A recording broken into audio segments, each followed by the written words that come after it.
Good morning. This is an audio test for the Montgomery County Board of Commissioners meeting that will begin at 10 a.m. I'm going to give a count to 20 so we can make sure that the audio is working.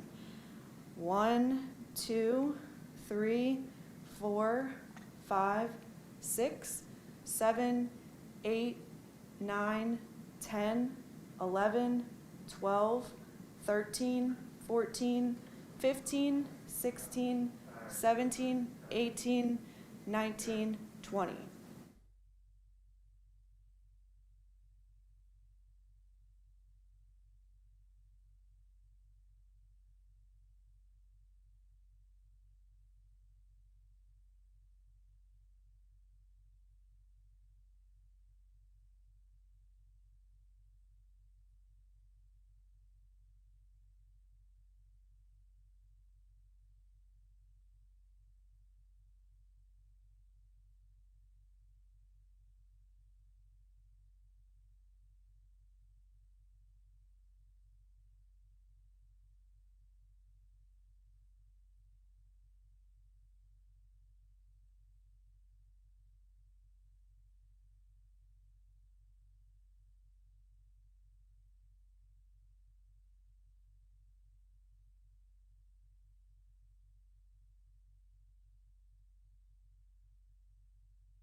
Commissioners. Note the presence of all 3 commissioners, and I'm going to ask Mr. Scott France to lead us in the Pledge of Allegiance. Pledge allegiance to the flag of the United States of America and to the republic for which it stands, one nation, under God, indivisible, with liberty and justice for all. Thank you. I'll begin with a few opening comments. First, on COVID-19. We do continue to see a high number of COVID-19 cases in our community, but the vast majority of these cases are occurring in unvaccinated individuals. Our current 7-day average of cases is 143, and our positivity has increased slightly this week to 5.49%. So we're kind of plateauing around this, 140 some, 135, 145 or so a day. We continue to see more of our residents get vaccinated, which is very encouraging. Overall, we now have 84.33% of eligible Montgomery County residents, and that means those that are age 12 and up, that have received at least 1 dose of the vaccine. And we do believe that the majority of those folks are fully vaccinated. So 84.33. So we're very, very proud of that. Thank everybody who has helped us to get there.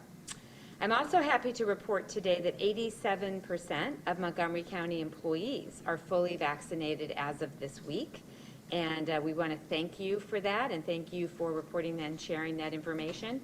And we continue to urge everyone who's eligible to get vaccinated.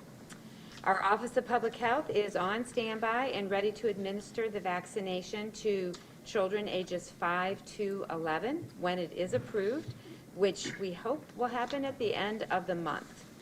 Our vaccine clinics are currently offering 3rd shots to immunocompromised individuals and are scheduling appointments for the Pfizer booster. Yesterday, the Food and Drug Administration made a number of announcements around boosters.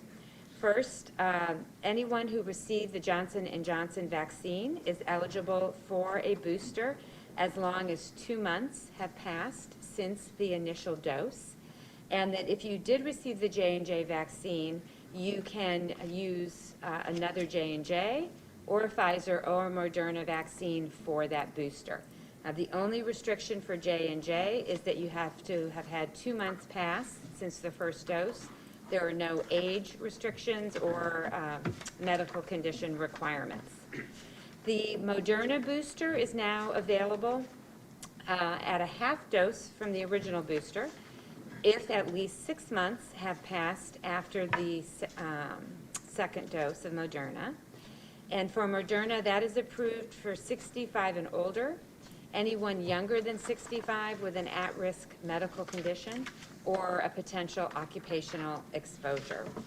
So, also, as was true for J&J, if you got Moderna the first time and you want to have a different vaccine for your booster, that is allowed as well. There is one more meeting that has to happen today, but it is anticipated that will be continue to be supported and approved. If that is the case, then we should be able to start offering these boosters on Monday at our vaccination clinics. We do have the vaccine, and we have to do some tweaking to our appointment portals and things like that. But we hope that on Monday, or maybe at the latest Tuesday or Wednesday, we would be able to offer those booster vaccines to anyone who would like it. All 4 of our vaccination clinics are open 5 days a week with varying hours to make it as convenient as possible for you to stop in and get vaccinated. All of our COVID-19 clinics are now offering flu shots as well at all locations. And this is important, you can get your flu shot and a COVID-19 vaccine at the same time. There does not need to be any kind of waiting period in between those 2 vaccines. And in fact, we encourage you to also get a flu shot. We are offering all 3 vaccinations, Moderna, Pfizer, and Johnson & Johnson, at our county-run sites. And then finally, I want to remind everyone that we continue to offer no cost, no prescription needed, no symptoms needed COVID-19 testing at our sites across the county. Due to demand, a 5th testing site is now open in Green Lane. to serve residents more conveniently in the western part of the county. Again, thank you to everyone who has done their part by getting vaccinated. It is the best way to protect you and your family and our community and to get us through this thing once and for all as quickly as possible. Now, moving on to the impact of Hurricane Ida, which is still very, very much with us here in the county. I know it's out of the news at this point, but we are still actively working on the response to this disaster. The county continues to provide support to those who have been displaced by Ida. As of this week, there are 169 households totaling 392 people staying in 181 hotel rooms that are being paid for by the county while they await further aid. The county has supported a total of 208 households totaling 436 people with temporary hotel assistance since the start of the disaster. We encourage anyone with any unmet needs to call 211. Just dial 211 or visit our website at montcopa.org/IDA for more information and to complete a needs assessment so that we can do everything we can to get you the assistance that you need. Our Disaster Recovery Center, or DRC, technically it's FEMA's Disaster Recovery Center, or DRC, remains open Monday through Saturday to assist residents with the disaster recovery process. The FEMA DRC is located at the Bluebell campus of the Montgomery County Community College in the Health Sciences Center gym. Recovery specialists from FEMA and the Small Business Administration are available to assist homeowners, renters, and business owners in applying for federal aid and answer any questions that you have. Of course, you can also start this process online or by phone, so you should do whatever is most convenient for you. I'm also pleased to report that we have worked closely with FEMA and the SBA to launch mobile disaster recovery centers throughout the county. These mobile operations are going directly to the communities that have been hit the hardest to reach residents where they are. The mobile DRCs offer individual families and business owners help in applying for the federal assistance and information about the types of assistance available. The mobile DRCs also can provide information about the appeals process and provide updates on submitted aid applications. Currently, there are 2 mobile DRC locations in operation this week. Today, the mobile DRC will be in operation at the Montgomery County Intermediate Unit at 2 West Lafayette Street in Norristown from noon to 7.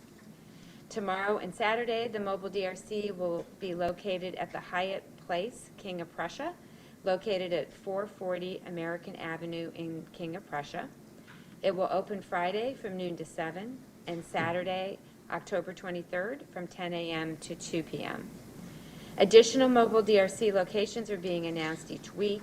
Notifications will be sent out to anyone who's subscribed to our text alerts and will also be posted on our social media channels and the IDA website, which again is montcopa.org/IDA.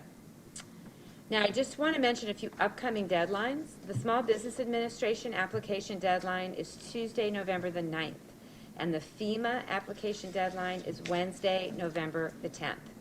So far, more than 4,700 MACO residents have applied for aid through FEMA, and each day more funds are being distributed through individual assistance. On October the 8th, FEMA announced that public assistance funding has been made available to Montgomery, Bucks, and Chester counties to augment state and local recovery efforts in the areas struck by Hurricane Ida. We will be able to use this funding to reimburse our costs related to debris removal, roads and bridges repairs, and getting our parks and trails back to normal. I want to thank everyone still engaged in our recovery efforts. We have nonprofit organizations across the county that are working to raise funds and distribute them. We have all kinds of neighbors helping neighbors. Our community has really pulled together to help counter this devastating damage and I want to thank everyone who's been engaged in that effort. Remember that if you are able to make a monetary donation or a goods donation, we have mechanisms for you to do that, and that information can all be found at that moncopa.org/IDA website. Thank you very much. That's all I've got, and turn over to Commissioner Lawrence. Okay, thank you. I have 2 announcements this morning. This is our final commissioners meeting before the 2021 general election, so it's my final time to remind everyone that we have a general election coming up on Tuesday, November 2nd. And in this important election, voters will be selecting local officials such as county and city officials, including supervisors, commissioners, council members, mayors, and tax collectors, statewide judges and local judges and ministerial district judges, school boards, and polling place election officials and constables. Voters will have 3 options to cast their ballot. You can vote in person on November 2nd. You can vote by absentee ballot, or you can vote by mail-in ballot. The deadline to request a mail-in or absentee ballot for the November 2nd election is October 26th at 5 p.m. Postmarks do not apply there. They must be in by 5 p.m. And the deadline to register to vote for this election has already passed, but you can register to vote for future elections. If you're not sure if you applied to vote by mail or applied and now want to vote in person, check the absentee and mail-in voting section of the Voter Services website to find answers to your questions. There are 11 secure drop boxes that have been installed throughout the county to help voters meet the November 2nd deadline. A full list and interactive map is available on the Voter Services website.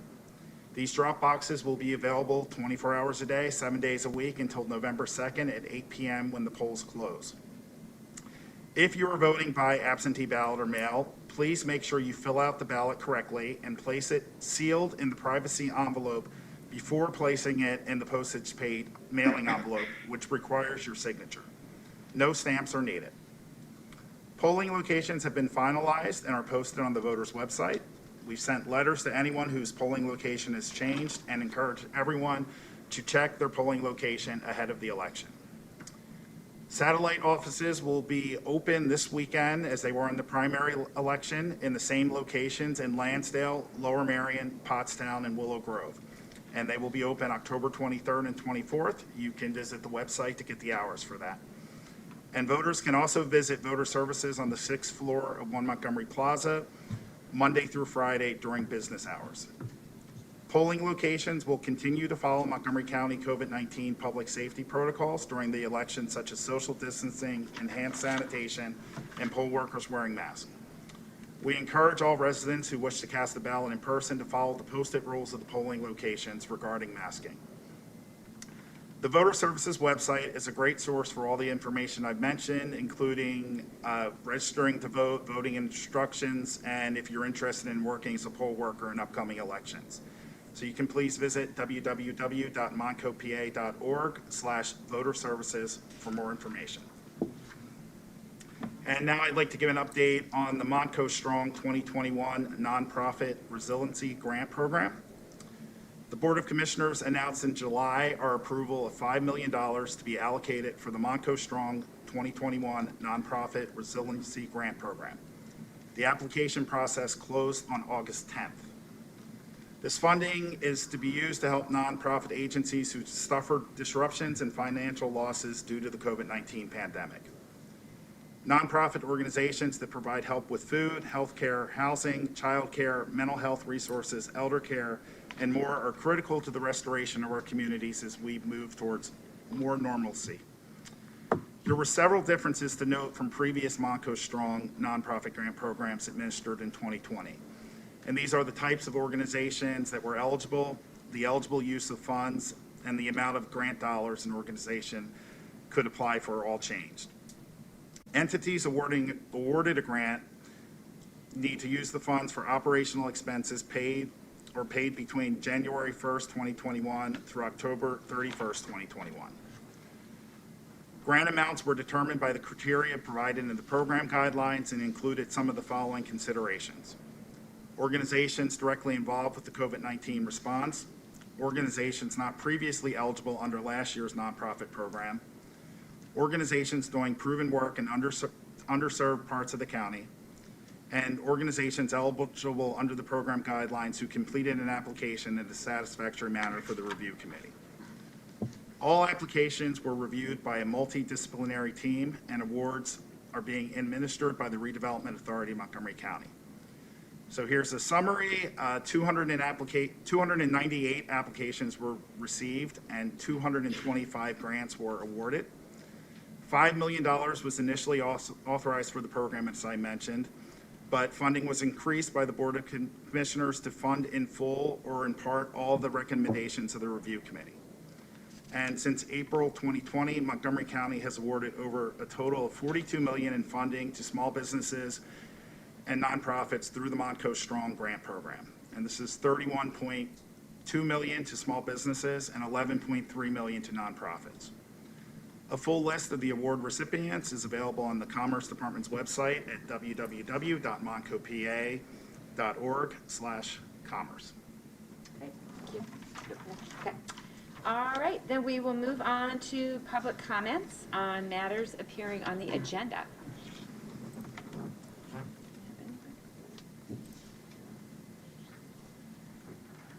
Again, if you would like to make public comment via Zoom, you can use the raise your hand feature. We don't have anyone here, correct? Doesn't look like we have anyone who would like to provide public comment today. Okay, and then any general public comment?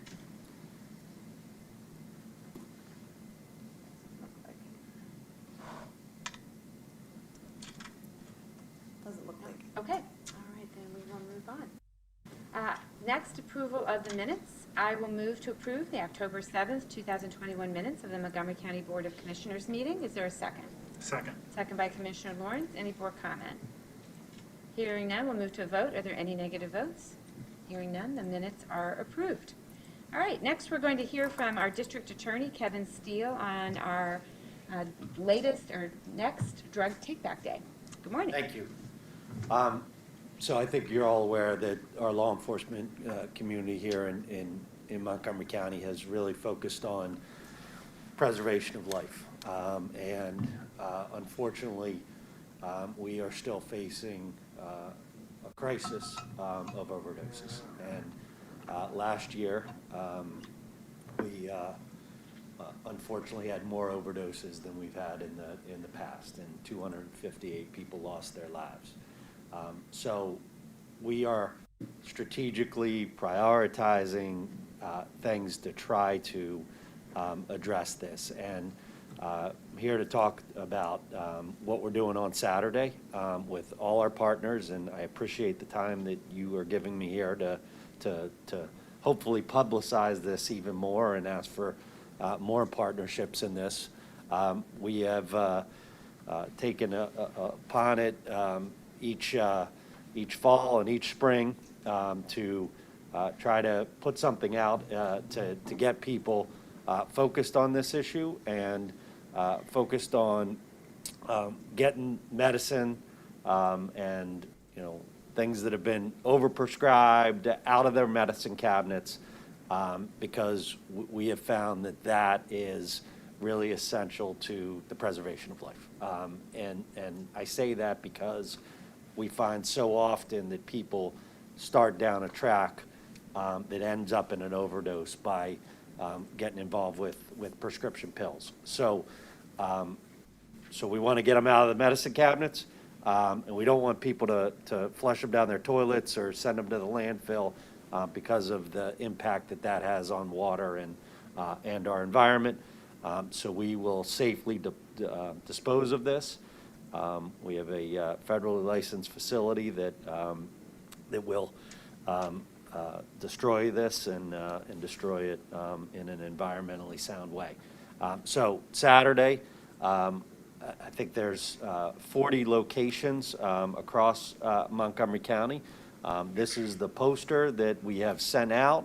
We're putting it in police departments. We're putting in lots of different locations and encouraging people to come in and get rid of their medicines.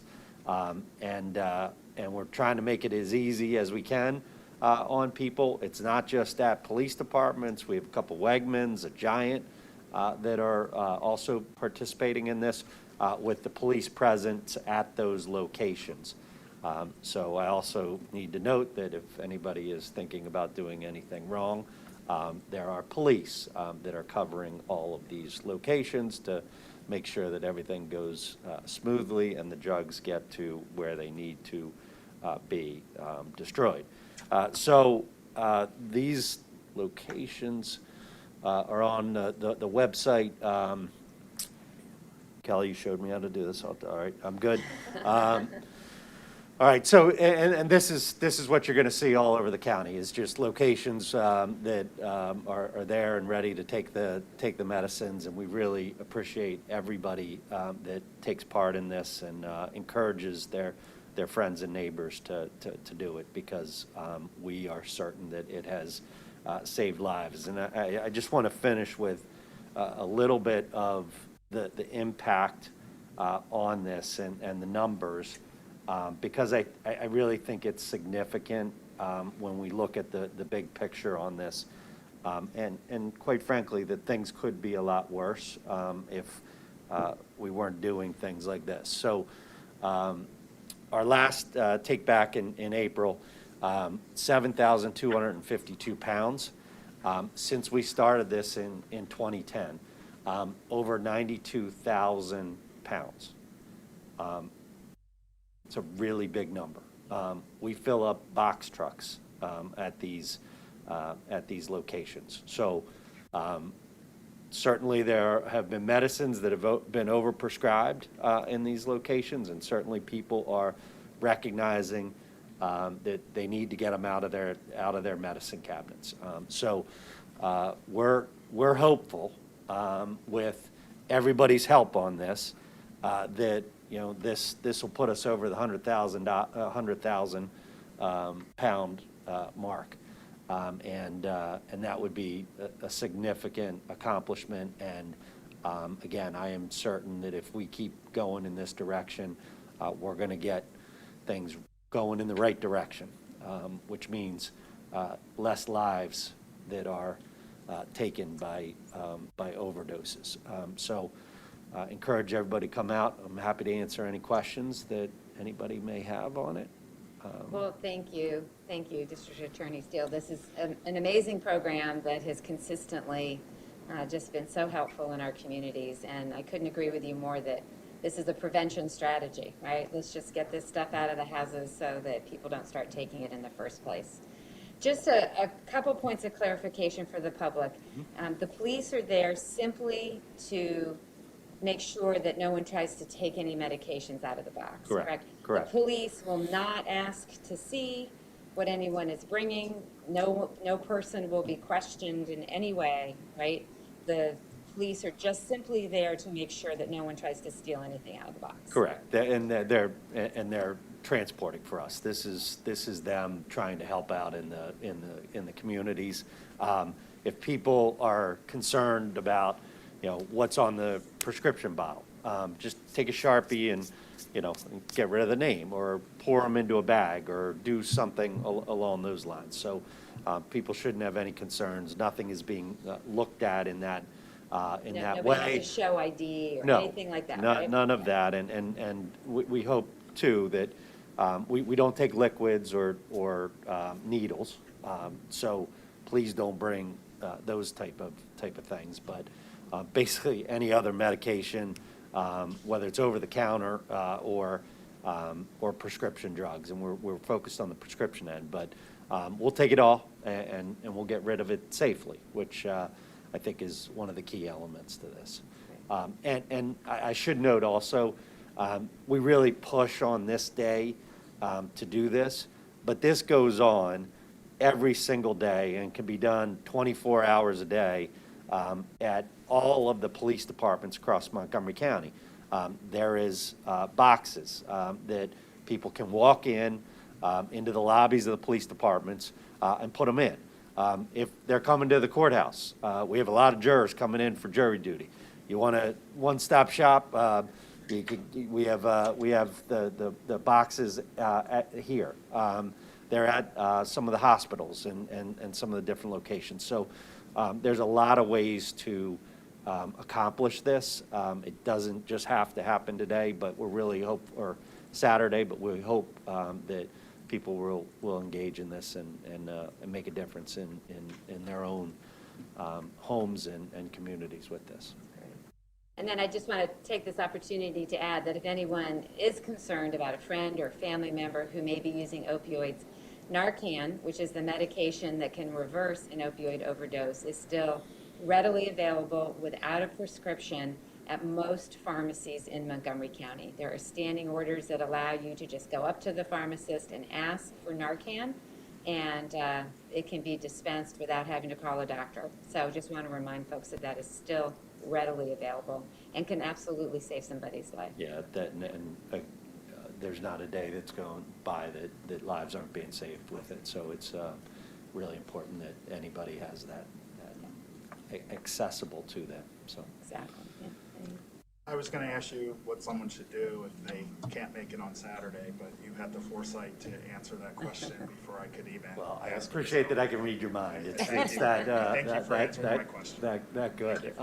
Really Yeah, easy. that's it. Really, like anytime, it's available, and this is something that the police have been, really engaged with us on, and I believe they deserve a lot of credit for how committed they have been to these programs and trying to make a difference in their communities.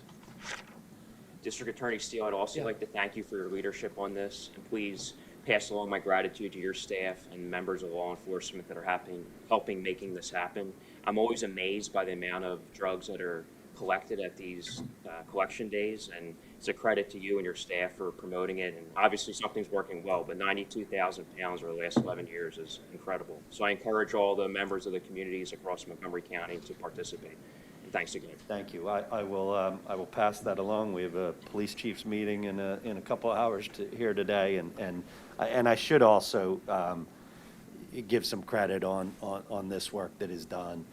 We try to do something that's eye-catching, and our communications director, Kate Delano, and Jill Neal, who is one of our paralegals, puts these together, and they come up with creative ones each time, sometimes a movie theme and those things, and they do a great job. So I'm very proud of our staff, and I appreciate your acknowledgement of the work that they do that's going into this. So, All right.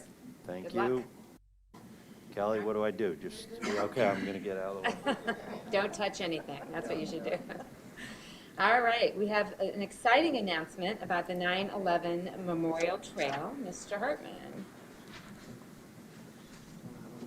Thank you, and good morning. Okay.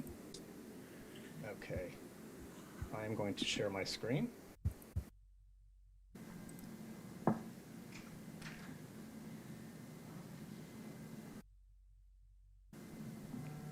Okay, can everybody see my screen and hear me okay? We can see your screen. You're a little quiet. Yeah, you're a little but- low, Bill. Okay. I'll speak up as best I can here. Well, good morning again, and yes, this is a very exciting initiative that I'm going to describe today. I'm going to provide a brief report and an update on this multi-state trail initiative known as the 9/11 National Memorial Trail.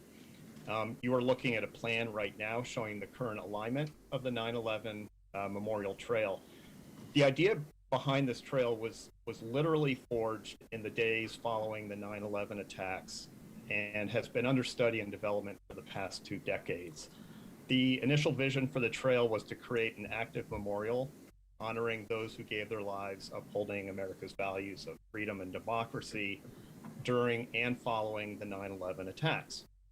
This vision was further refined in 2002 to develop a trail and greenway that connects the 3 9/11 sites at the World Trade Center, the Pentagon, and the Flight 93 site near Shanksville, PA. And as you can see on this map that we're looking at today, you can see those 3 sites.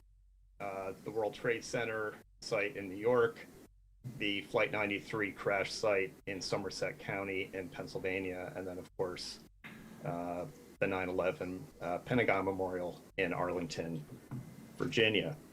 So during the past 2 decades, a great deal of work has taken place with respect to this initiative. And I'm not going to go into tremendous detail here, but some of the key things that happened include studying a potential trail alignment, refining that, not only locally, but statewide. And when you look at this map, you can see that this is a multi-state initiative. Numerous partnerships and alliances were forged between and among local governments, the state governments, the federal government, numerous nonprofits, trail groups. It's a wide array of groups that have participated in this process and this effort. Right-of-way was acquired as needed throughout the various areas to help make the trail work. And of course, like any initiative like this, funds were raised and sought to make it a reality. So today, the trail that you're looking at on this plan is 1,300 miles long. 55% of it is off-road, and those are the areas that are shown in green on this map. And 45% of it is on-road trail, which is shown in red. The trail itself, as you can see, crosses through 6 states: New York, New Jersey, Pennsylvania, Delaware, Maryland, and Virginia. And it includes not just local trails, but also major trail corridors like the East Coast Greenway that runs up the East Coast of the northeastern United States, as well as the Chesapeake and Ohio Canal National Historic Park, which, as many of you know, runs from the DC area all the way up through Cumberland Gap.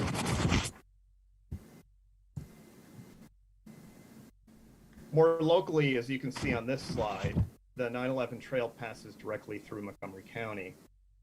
At its northern extent, where it enters from Bucks, the trail utilizes the existing 202 trail and comes south from there to Welsh Road. And from there, it moves on road, and that's the area that's shown in red, primarily using DeKalb Pike, Skippack Pike, North Trooper Road, and Egypt Road, until it jumps off-road again with its connection to the Audubon Loop Trail down in this area right here, and then ultimately to the Schuylkill River Trail near Oaks. And from there, it runs east along this alignment to Philadelphia, where it meets the East Coast Greenway down in this area right here in Philadelphia, and runs south to Baltimore and ultimately the Pentagon in Arlington, Virginia. So all told, approximately 30 miles of the 9/11 trail runs through Montgomery County.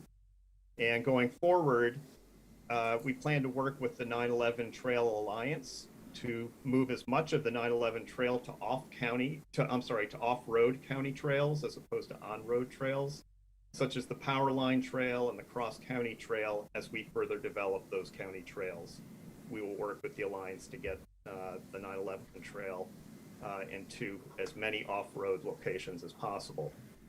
The presence of the 9/11 trail in Montgomery County is important in a number of ways. Obviously and symbolically, the trail ties the county to this broader recognition of the people lost on 9/11 and the resilience and perseverance of our country.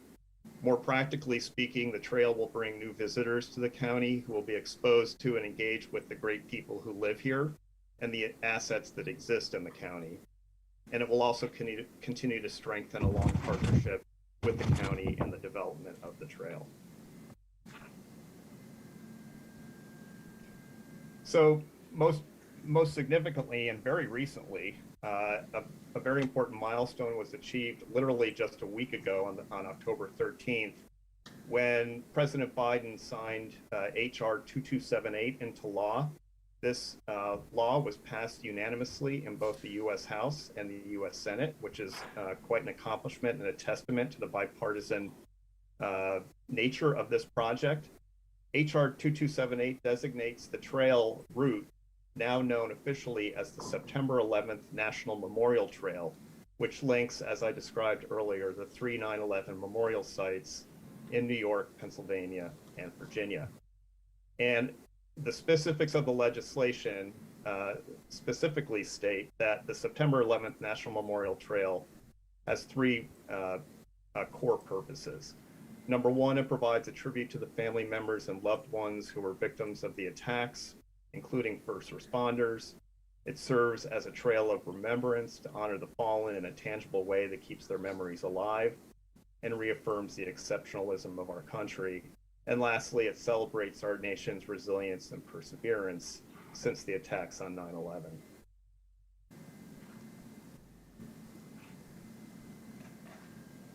So in terms of the significance of this legislation at the federal level, the key thing is it offers an additional level of support through the National Park Service.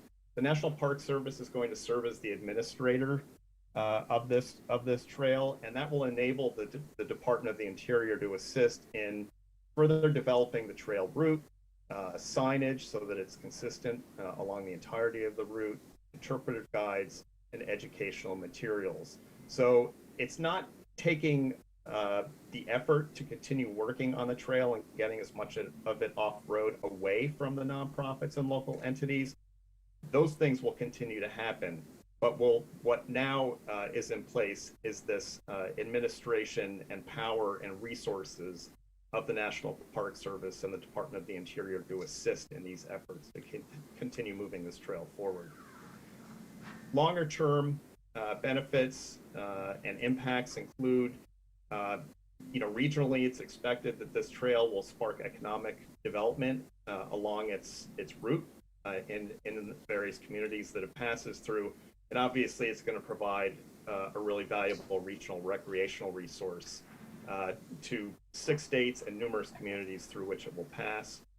And going forward, the September 11th National Memorial Trail Alliance, which is the main nonprofit which has been pushing this effort forward for 2 decades, will continue to work, as I said earlier, with key partners and stakeholders to continue developing as much of the trail off-road as possible and educating the public about this significant multi-state trail asset. And before I wrap up, I just wanted to publicly acknowledge the 2 people who were really instrumental in getting this project from an idea to this most recent legislation. A gentleman by the name of David Brinkley was the founder of the nonprofit and is a current president emeritus of the 9/11 Trail Alliance. And the board chair, Andy Hamilton, was also instrumental in advocating for this project and getting it over the finish line.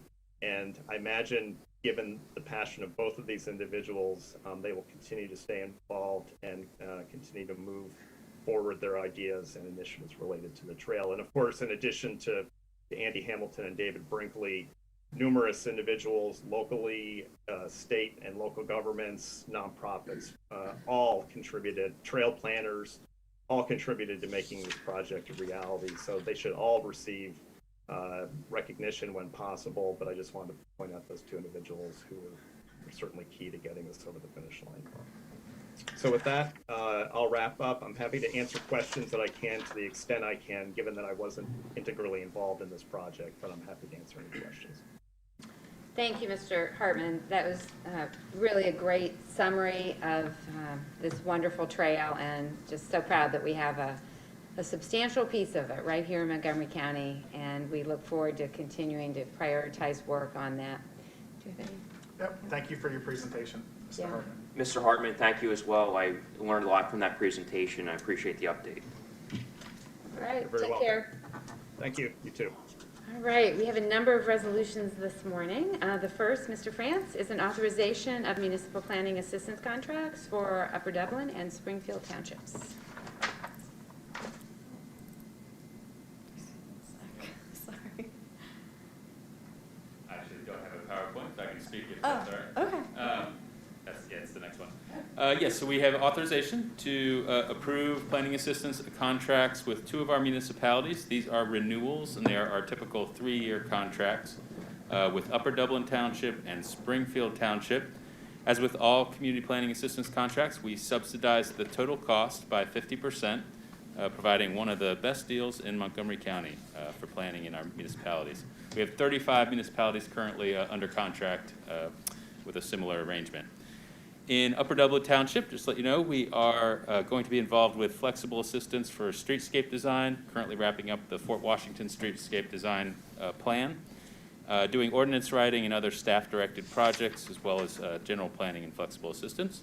That contract actually is backdated. It began on July 1st of this year through June 30th of 2024, and the total cost is $51,408. The cost to the municipality is $25,704. The other contract for Springfield Township is for updating their saldo, updating their trail plan, and also revising their comprehensive plan and zoning code, in addition to flexible assistance and general services.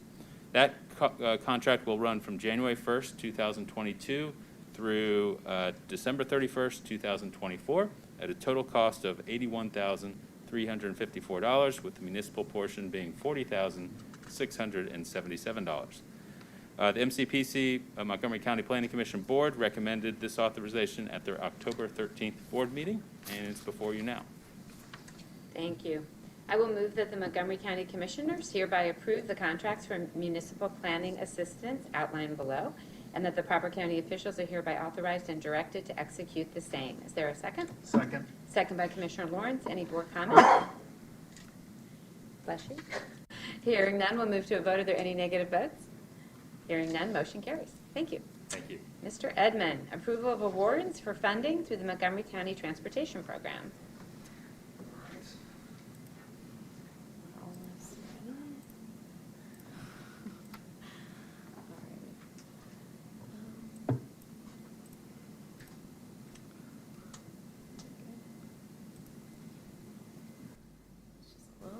Today. All right. Good morning, Commissioners. Good morning, staff. Thank you for having us here today. Before you this morning are the recommendations for the 2021 round of the County Transportation Program. These are the awards that we've had a steering committee look through and score and evaluate, and so we want to bring that to you this morning for your consideration for approval. So before we get into what those awards are, just a couple of quick slides for you and for the audience and for the public who may be watching about what the program is and what it tries to accomplish. So again, the overarching goals of this program established back in 2017 when the commissioners wanted it to exist and to create it. Is to basically do four things: to distribute this registration revenue. It's the $5 vehicle registration revenue that the county gets every time you register your car with PennDOT every year. So we wanted to make sure that it was equitably distributed around the county. We wanted to fund specific projects. We wanted to increase the overall investment in transportation, and we wanted to meet the goals of our county comprehensive plan, MONCO 2040. So, quick overview, like I said, it's the $5 vehicle registration revenue that we get here. This program is shown in the county capital budget. That's a screen capture. It's highlighted. It exists. It's a real thing. We want to emphasize, though, that 1/3 of our municipalities, about 21, contain no county-owned roads or bridges, but yet our municipality owns themselves all those miles of roads, all those bridges, all those signals. So they have needs. They don't necessarily have county-owned roads and bridges within their boundaries. And so when this money is raised, how do we make sure that everyone is on an equal footing to get a piece of this back to their communities? Because that's the point. And just to underscore the issue with transportation funding, every municipality, including the county, gets money from PennDOT every year, the gas tax, basically. A lot of it goes to PennDOT, but a piece of it comes back to all 5,000 or so municipalities and 67 counties in the state. So none of us are in any different boat than anywhere else. But that payment is not a lot, and it actually has gone down in 2021. You can see it's now hovering at $334,000. It's down by 23 grand, and that's been declining every year for the last couple of years. So that's why it's important that we have this revenue and that we give a piece of it back to our communities. So just like last year, the 2021 round, $1 million in the capital budget. It's only open to our municipalities. We only fund construction because we want to see things get done. There's a maximum award of 500 grand, and we have a local match situation here where we try to make it easy for smaller municipalities, especially boroughs that don't have big budgets, to be able to apply for, modest, decent projects and not have to put a ton of money out. And if you're a bigger municipality, like a township or a wealthier area, and you have more resources, we'll match stuff above and beyond that 200,000, but it's at a different rates. Again, trying to make sure that everyone has a chance to get something from this program. So eligibility, again, this is what we fund through the program: road construction and repair, traffic signs, traffic signals. That's important. Our municipalities own all of the signals under state law. It's not owned by PennDOT, not owned by the county. Our municipalities have that sole responsibility.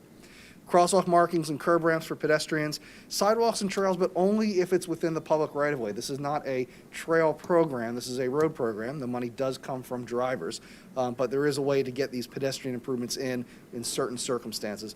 And of course, street lighting is also eligible. So focus areas here: Monco 2040, Bike Monco, county assets. If a project has something that intersects with those three items, then we give special consideration to them for doing the things that we want in our plan. So now we get to the evaluation. This is important, right? So we scored the project basically on 5 things. There's 4 bullet points. One of them has 2 parts to it. But we looked at the impact to our residents, whether or not, these projects they're proposing are in either our county plan or their local plans, because again, we want to have a connection with good planning. Close to being starting construction, right? We don't want to fund something that's going to take 10 years to build. And that it has strong financial support, that our municipalities know that they have to have some skin in the game too, and that they're actually doing so. Who evaluated the projects? We had a 13-person review committee. It consisted of the 3rd bullet point there, so county staff, planning commission staff, but we also had some of our appointed officials in the county, members of our planning commission board, members of our transportation authority board. All those together, it was 13 people. And of course, we took all the project to PennDOT just to review for compliance. We don't want to have any fatal flaws here after you as a commissioners board awards anything. So the timeline, just to underscore this, and we'll get quickly into the projects, just to give you an overview. We gave our municipalities plenty of time to think about what they wanted to do and then to put their application together. Really, it's 4 months total: April, May, June, and July to do all of that. We did the evaluation here in August and September, and then here we are in October for the award. So this is an important map. This shows where our 8 projects are throughout the county.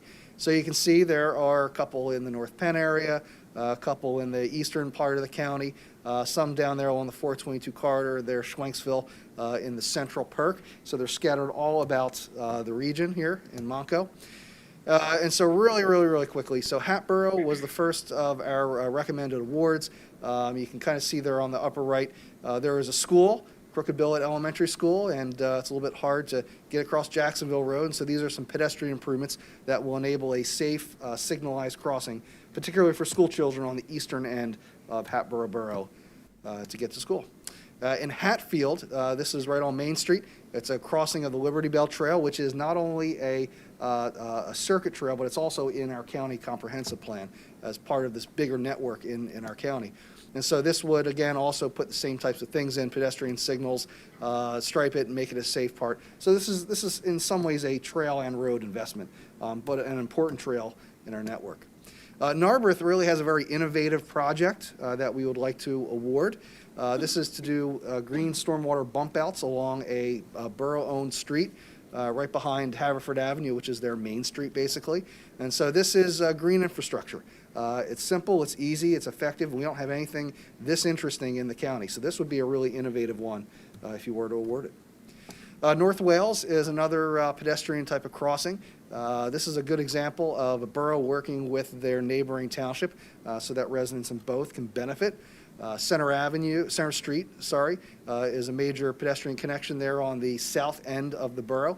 And there is an existing trail just off your screen that connects to Parkside Place Park. That's also where the Norgwind Pool is. And so this would facilitate safe pedestrian access along Center Street there, so you can get between the town and all these other things. And that area of North Wales, despite being a borough, does not have a lot of sidewalks. Royersford would be a pedestrian crossing at 6th and Main Street, connecting both sides of Royersford Borough there. So it would be a rapid flashing beacon, pavement striping, They've been coming back and forth to various grant programs to try to make safer crossings along Main Street in these areas where Main Street's through the neighborhood, and they don't really have any street lights to facilitate people getting across without getting hit. Schwenksville is a new award winner. If the commissioners, if you guys award these grants today, they haven't gotten one before, and so this would be a modernization and upgrade of a big signal through their town at Main Street, Game Farm, and Park. They have about, I believe, 3 signals or 4 signals through their town, and they're all very important to them. This one's really old, really out of date, so this would bring it up to speed and make it more adaptive for drivers who are going through Schwenksville. And then finally, Upper Dublin, they want to add a signal at Virginia Drive and Camp Hill Road, right in the middle of their, what used to call the Fort Washington Office Park. And so that's something that they've been eyeing for years to try to calm traffic and also allow for safe turns onto Camp Hill Drive, Camp Hill Road. Yes, and one more, Upper Providence. This would be a on-road trail along Troutman-Ashenfelter roads. Basically a way to, they're trying to connect the Schuylkill River Trail and the Perkiomen Trail through their township using a variety of on-road and off-road means. And 422 is the real pinch point. And so this will put a trail in excess right-of-way next to the road that would be able to get you underneath 422 and start to make those tough connections. So just want to wrap up here with a couple of fun facts for everyone, just to show commissioners that these awards just happen to be very diverse in a lot of ways, in a lot of good ways. So like we said on that map, geographically diverse. Unusually speaking, 6 of the awardees would go to boroughs and 2 to townships. Usually we see that ratio reversed because our townships usually have burgeoning populations and more roads and some greater opportunities. But this time around, our top candidates were mostly boroughs. Half did not contain a county-owned road or bridge. Again, linking back to some of those goals of the program, one of the first slides. Over half have planning assistance contracts with the Planning Commission, so our county is working very closely with these municipalities already, which is a good sign. 3 of them are first-time awardees. Schwenksville was one of them. North Wales and Narberth are the other 2. And 23 of our 62 municipalities now, over 4 rounds, that's over 1/3 of our townships and boroughs, have received a CTP award. So we are definitely working to spread this money around throughout the county. And with that, I'll close. I'll put the website up there for anyone who might be watching virtually if they want to check this out. And we're happy to answer any questions. Let me also just add, Matt Popek and Rena Pinhas here from our staff, they worked very hard on doing the evaluation and the scoring and working our steering committee through all these different applications. So they're here to answer questions as well. Thank you, Mr. Edmund.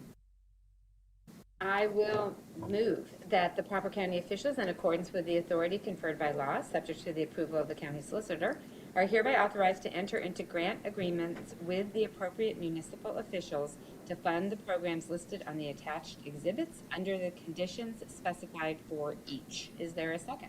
Second. Second by Commissioner Lawrence. Well, thanks to all of you for this great work. This is one of my favorite things that we do every year, to see these projects that our local communities just, pick as important to them and want to see better the transportation or biking or hiking or walking in their communities. So thanks for all your work, and definitely intend to support this. And I'm really pleased to see that not only does that $5 fee fund a whole lot of work on our roads and bridges, but it gets these more local projects done as well. Matt, thanks for a comprehensive presentation as always. Matt and Rena, welcome, and thank you for all your hard work on scoring this and working with our volunteers, and please express our thanks to them as well. I always ask, so what are we doing for outreach to make sure that all of our townships and boroughs know about this and have the opportunity to apply? Yeah, one of the things that we always do numerous times throughout the year, especially as we start to gear up in the early part of the year for the next round, is we send a lot of emails out to managers. We also go to Makeda whenever we can, and we stress this to all the people that we talk about. We mention it in various meetings where our staff is always meeting with folks from various municipalities, particularly their managers. And so we always try to say, hey, guys, I know it's February, but just a heads up. Don't forget the CTP is going to open up soon. So we're always promoting it by word of mouth, by special presentation, by emails, social media. We put things out on Twitter and Facebook as a planning commission all the time. We do the best we can. Thank you, Matt. Thank you, Mr. Edmund. You're welcome. Okay, if there's no additional comments, we will move to a vote. Are there any negative votes? Okay, hearing none, motion carries. Thanks. Thank you. Everybody. All right, Mr. Bonner, authorization of a PICO Green Region Open Space Program grant application for the Green Lane Park Tree Revitalization Project. Good morning, Commissioners. Good morning. Before you this morning is a resolution authorizing application for a grant that will fund work in Greenland Park, tree revitalization work in Greenland Park. The grant program is a partnership program between PICO and the National Lands Organization, devoted to preserve, protect, and improve open space in southeastern Pennsylvania. If successful, our parks, trails, and historic sites staff would utilize these grant funds to pursue a program to revitalize and preserve the natural forest areas across Greenland Park. The application would be for the maximum of $10,000, which would necessitate a match of $10,000 from the county. The resolution authorizes us to apply with the understanding that we will comply with the match requirement. Thank you. All right, thank you. I will move that the proper county officials, in accordance with the authority conferred by law, subject to the approval of the county solicitor, are hereby authorized to submit a grant application to the PICO Green Region Open Space Program for $10,000 to undertake the Green Lane Park Tree Revitalization Project and to contribute a match of $10,000 in cash. Is there a second? Second. Second by Commissioner Lawrence. Any board comment? Hearing none, we'll move to a vote. Are there any negative votes? Hearing none, motion carries. Thank you. All right, Mr. Stein, Hurricane Ida disaster. Yes. As you know, back on September 2nd, the commissioners declared a disaster declaration for Ida. As you know, we continue to deal with the fallout from that storm in our attempts to help individuals that were negatively impacted by that storm. Our declarations last for 60 days. That 60 days will be up as of October 31st, necessitating that we would extend the declaration if we intend to continue to be able to have the flexibility to assist as we have been. As we've noted, having this declaration in place not only allows us to bypass certain amounts of red tape in order to direct assistance more quickly where it is needed, it also allows us to submit for reimbursement should become available from the state and federal governments. And Commissioner Chair, I'll also note that in the first now, therefore, I believe it should be at the last line, hereby declare the continuing existence of a disaster emergency. Thank you, Mr. Stein. All right, I will move that the undersigned commissioners of Montgomery County, pursuant to the provisions of Section 7501 of the Pennsylvania Emergency Management Services Code as amended, do hereby declare the continuing existence of a disaster emergency in Montgomery County. Be it further resolved that we direct the Montgomery County Department of Public Safety to coordinate the activities of the emergency response, to take all appropriate action needed to alleviate the effects of this disaster, to aid in the restoration of essential public services, and to take any other emergency response action deemed necessary to respond to this disaster emergency. Is there a second? Second. Second by Commissioner Lawrence. Any board comment? Okay, hearing none, we'll move to a vote. Are there any negative votes? Hearing none, motion carries. Thank you, Mr. Stein. All right, next we move to an appointment to the Montgomery County Community College. I will move to appoint Mr. Donald Lyons to the Montgomery County Community College Board of Trustees to serve a term that begins immediately and expires on October the 21st, 2027, and to serve at the pleasure of the county commissioners and in accordance with the current duly adopted bylaws. Is there a second? Second. Second by Commissioner Lawrence. Any board comment? I request a roll call vote, please. Okay. Do you have any comment? No. All right. Any other comment? No. Okay. Ms. Washington? Chair Arkoosh, Aye. Vice Chair Lawrence, Aye. Commissioner Gale. Opposed? All right, motion carries. All right, next is a commissioner's reappointment to the Southeastern Pennsylvania Transportation Authority, known as SEPTA. I will move that Commissioner Ken Lawrence Jr. be reappointed as a board member to the Southeastern Pennsylvania Transportation Authority for a term to begin immediately and to expire on October the 21st, 2026, and to serve at the pleasure of the county commissioners and in accordance with the current duly adopted bylaws. Is there a second? Second. Second by Commissioner Lawrence. Any board comment? Roll call vote, please. Then we will move to a vote. Ms. Washington? Chair Arkoosh, Aye. Vice Chair Lawrence, Aye. Commissioner Gale. Opposed? All right, motion carries. Ms. Purdue, personnel? Good morning, Commissioners. You should have in front of you the final copy of the Commissioners' Department's personnel list. It is a 4-page document dated Wednesday, October 20th, 2021, with a timestamp of 12 p.m. All positions have been reviewed and accounted for and are presented for consideration. Thank you, Ms. Purdue. I will move to approve the October 21st, 2021 personnel presentation as given by Director of Human Resources, Ms. Donna Purdue, and to authorize the proper county officials to execute the same. Is there a second? Second. Second by Commissioner Lawrence. Any board comment? Hearing none, we'll move to a vote. Are there any negative votes? Hearing none, motion carries. Thank you. All right, Ms. O'Malley. Advertisements of bids and RFPs. Yes. There's a bid on behalf of Assets and Infrastructure for fencing services. The successful responder will provide fencing for a portion of the Schuylkill River Trail. Contract will be awarded to the lowest responsible bidder. 2, a bid on behalf of Health and Human Services for cleaning services. The successful responder will provide deep cleaning services for the Office of Public Health vaccination sites. Contract will be awarded to the lowest responsible bidder. 3, bid on behalf of Public Safety for demolition services. The successful bidder will provide demolition and removal of the 300-foot tower at the Emergency Operating Center in Eagleville. Contract will be awarded to the lowest responsible bidder. 4, RFP on behalf of Health and Human Services for a mental health crisis consultant.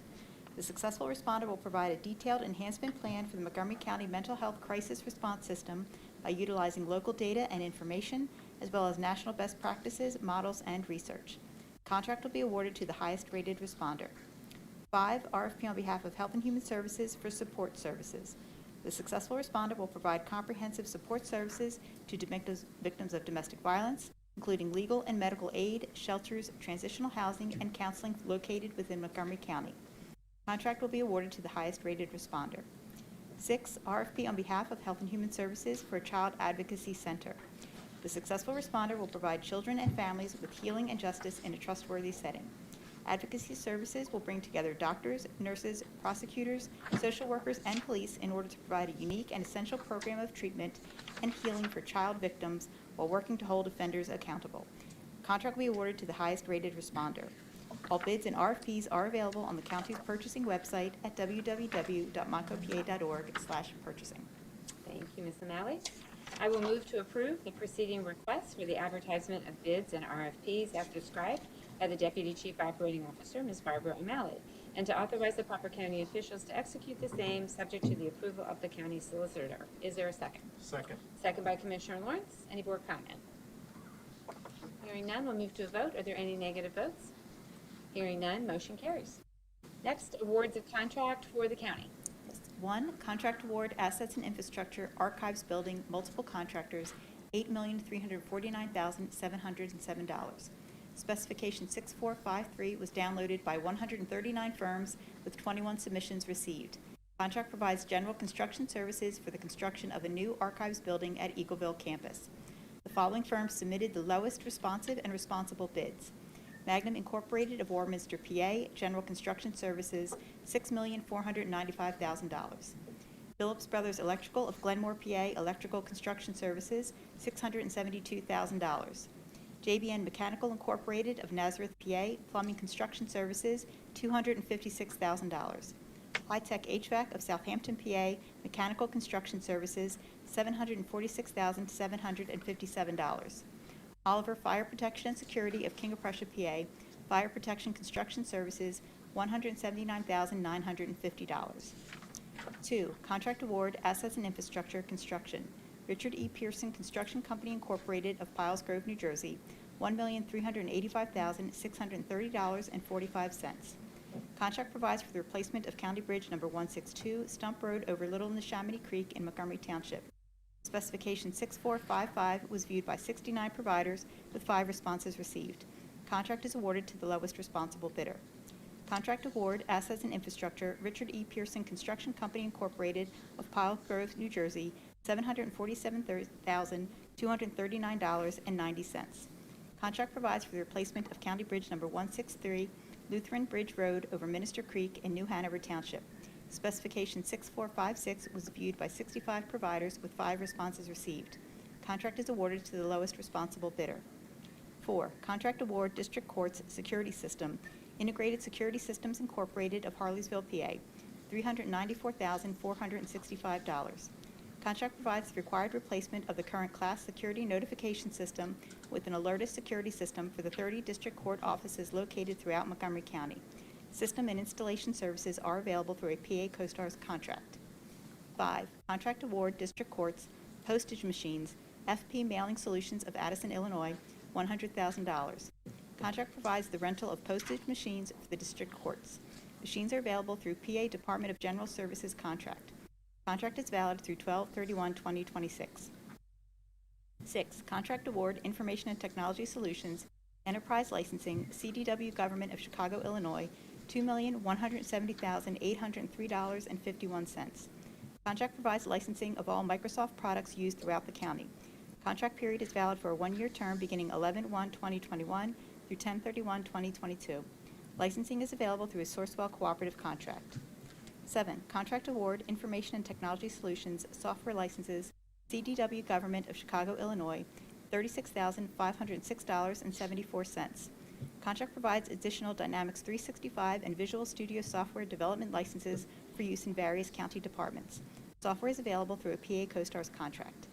8. Contract award, Public Safety Hardware, Dell Incorporated of Round Rock, Texas, $334,722.04. Contract provides CAD hardware for the off-site 911 backup center.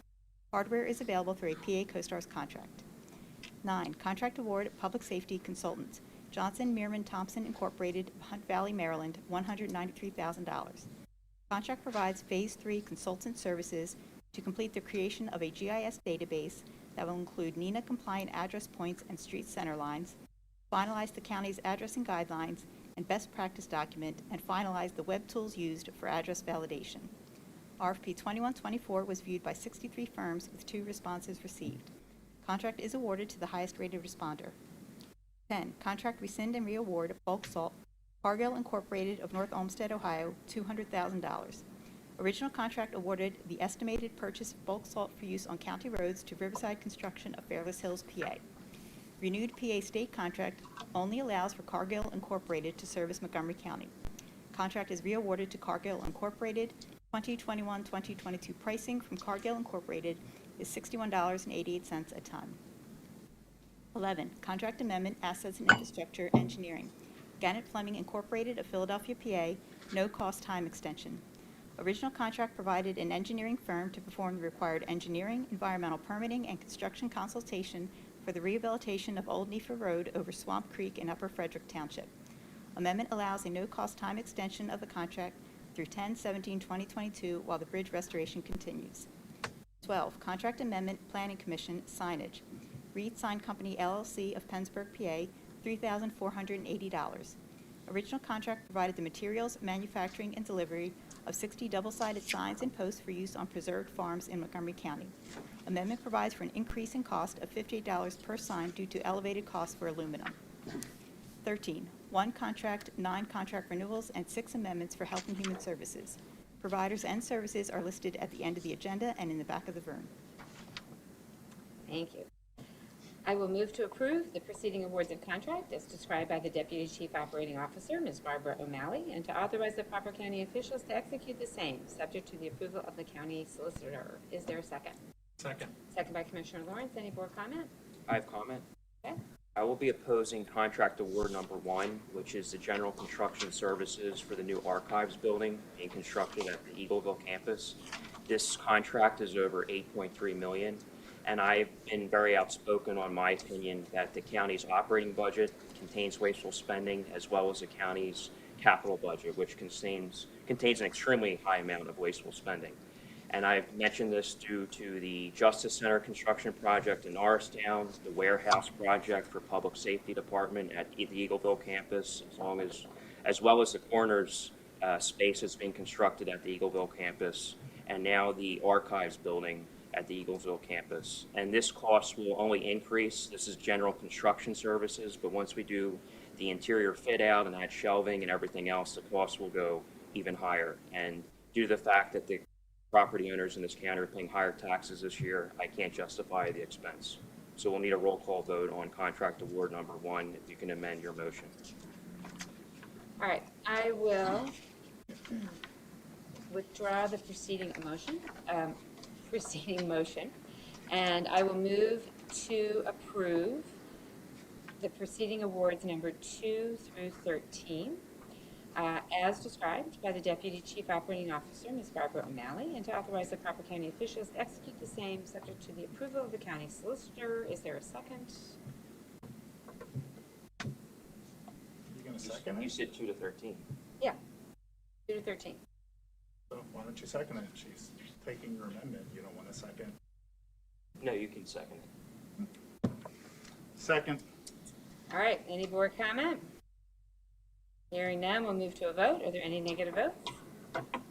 Hearing none, motion carries. I will now move that we approve award of contract number 1, which is for the archives building, as described by the Deputy Chief Operating Officer, Ms. Barbara O'Malley, and to authorize the proper county officials to execute the same, subject to the approval of the county solicitor. Is there a second? Second. Second by Commissioner Lawrence. Any additional board comment? Hearing none, we'll move to a vote. Are there any negative votes? Hearing none, motion carries. All right, Ms. O'Malley, awards of contract for emergency procurement for Hurricane Ida. Just note for the record that I was a no vote on that. You didn't vote. Well, there was no roll call vote. Oh, I'm sorry. That was my fault. Yep, sorry. Let's go back. Ms. Washington. Chair Arkoosh, Aye. Vice Chair Lawrence, Aye. Commissioner Gale. Opposed. Okay, motion carries. You gotta pay attention. Yeah.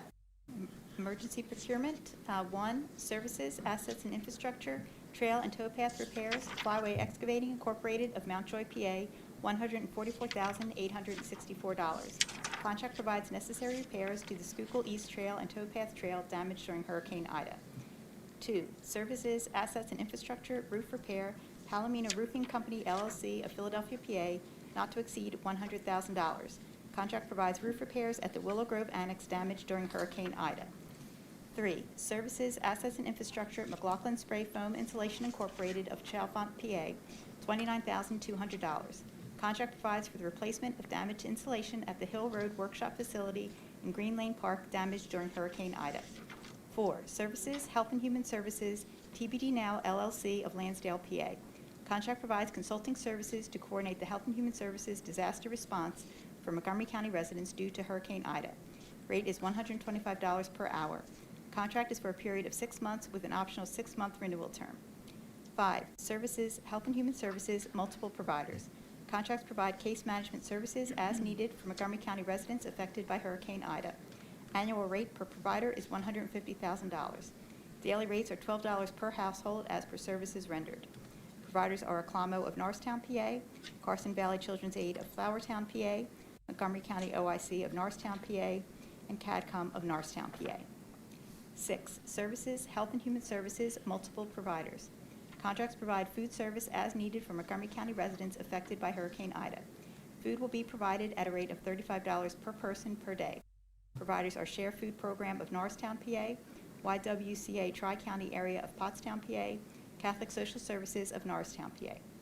7, services, Health and Human Services, Public Health Management Corporation, Philadelphia, PA, not to exceed $193,242.12. Contract provides assistance with grant application, case management program development, housing coordination, and language services for Montgomery County residents affected by Hurricane Ida. Provider will operate under the direction of Health and Human Services staff and with contracted providers. Services will be provided for 6 months with a 6-month optional renewal term. 8, services amendment, Health and Human Services, Metropolitan Food Incorporated doing business as Driscoll Foods of Wayne, New Jersey, $1 million. Original contract awarded funds for distribution to Montgomery County food pantries via the Montco Anti-Hunger Network of Ambler, PA. Amendment reallocates funds to the vendor providing food to be delivered directly to the food pantries. All right. Thank you, Ms. O'Malley. I will move to approve the preceding awards of contract as described by the Deputy Chief Operating Officer, Ms. Barbara O'Malley, and to authorize the proper county officials to execute the same, subject to the approval of the county solicitor. Is there a second? Second. Second by Commissioner Lawrence. Any board comment? Just one point of clarification, Ms. O'Malley. All of these funds are being reimbursed, correct, through The county has received the FEMA public or- service FEMA declaration, and we will be pursuing full reimbursement for all these services. Thank you. All right, hearing no additional comments, we'll move to a vote. Are there any negative votes? Hearing none, motion carries. Thank you. Any closing commissioner comments? Then I will announce that we have an election board meeting on Thursday, October the 28th, 2021 at 12 p.m. And our next Board of Commissioners meeting is November the 4th, 2021. And I will move to adjourn the October 21st, 2021 meeting of the Montgomery County Board of Commissioners. Is there a second? Second. Second by Commissioner Lawrence. Any board comment? Hearing none, we'll move to a vote. Any negative votes? Hearing none, meeting is adjourned. We'll convene Salary Board. Welcome Controller Sanchez. Good morning. Morning. Oh, I'm sorry. Do we have any public comment on Salary Board? We'll check. No, we do not. All right. Ms. Pardue. Thank you. Good morning, members of Salary Board. You should have in front of you the final copy of the Salary Board list. It is a 4-page document dated Wednesday, October 20th, 2021, with a timestamp of 12 p.m. Of note, we have one retiree, Carl Schello, from the Controller's Office after 4 years. All positions have been reviewed and accounted for and are presented for Salary Board consideration. Thank you. Is there a motion to approve the October 21st, 2021 Salary Board presentation as given by Director of Human Resources, Ms. Donna Pardue, and to authorize the proper county officials to execute the same? So moved. By Controller Sanchez. Second. Second by Commissioner Lawrence. Any board comment? All right, hearing none, we'll move to a vote. Are there any negative votes? Hearing none, motion carries. Also, just want to acknowledge today that our Director of Health and Human Services, Ms. Tara Gaudan, is leaving us for an opportunity in another state. And just want to really thank her for her service over the last several years. She came in during a time when our Health and Human Services Department was very much at the beginning of their consolidation into one department. And she has been just a true leader in moving that process forward. I will miss her radiant smile and her incredibly supportive and positive email communications to her whole team. It's really been a pleasure to work with her, and we certainly wish her well. All right. With that, I will entertain a motion to adjourn the October 21st, 2021 meeting of the Montgomery County Salary Board. So moved. Moved by Controller Sanchez. Is there a second? Second. Second by Commissioner Lawrence. Any board comments? Hearing none, we'll move to a vote. Are there any negative votes? Hearing none, meeting is adjourned. Thanks, everybody. Thank you.